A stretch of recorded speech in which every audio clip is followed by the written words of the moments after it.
आज जैसे ही बाबा के पास पहुंची तो बाबा को आज विशेष सद्गुरुवार की और कई ब्राह्मण बच्चों की भी बाबा को याद दी। और आज विशेष दिन के अनुसार, तारीख के अनुसार विशेष जगदीश भाई जी को भी इमर्ज करते, क्योंकि बाबा को पहले से ही संकल्प दिया था कि 12 तारीख को जगदीश भाई जी का विशेष दिन है। तो बाबा ने विशेष भाई साहब को इमर्ज किया।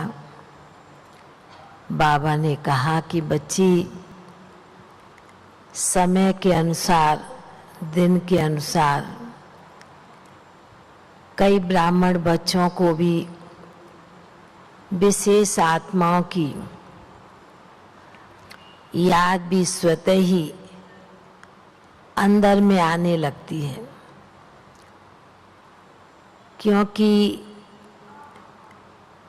कुछ विशेष आत्माएं जिस प्रकार दुनिया में भी कोई विशेष आत्मा समय के अनुसार कार्य करते हैं तो उनका यादगार दिन मनाते हैं। तो बाबा ने कहा कि ब्राह्मण बच्चों में भी यह भी एक विशेष दिन बच्चे मनाते हैं।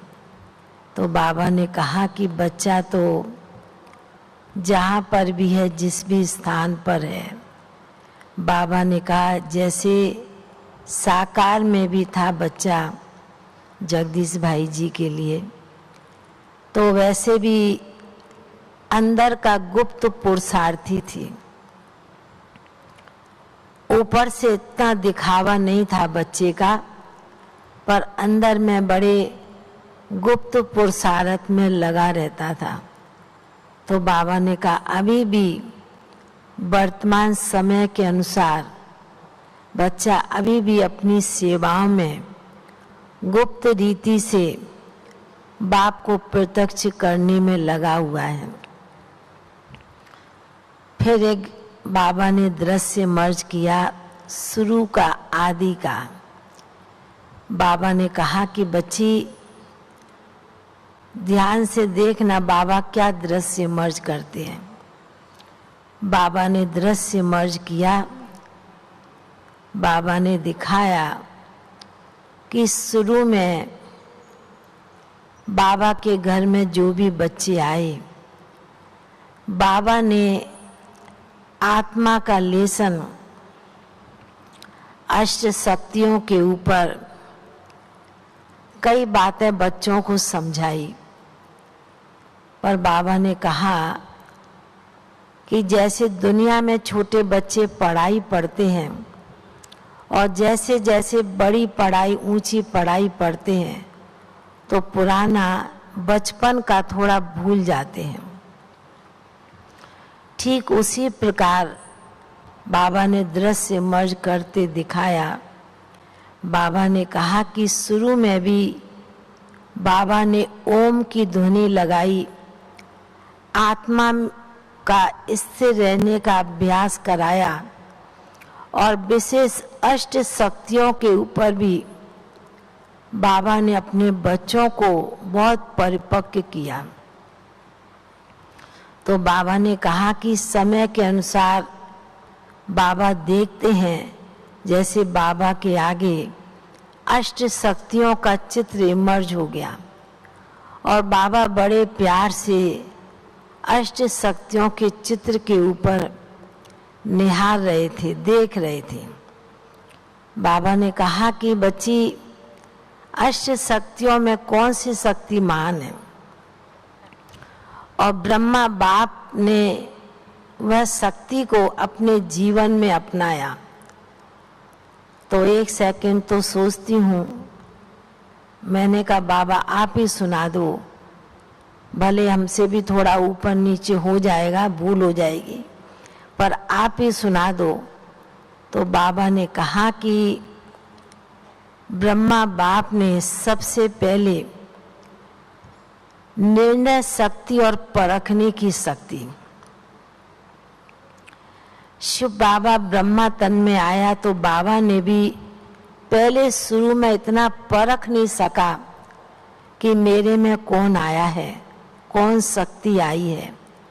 बाबा ने कहा कि फिर बाबा की प्रवेशता होने के बाद आस्ते आस्ते बाबा खुद अनुभूति करता रहा ब्रह्मा बाबा के लिए।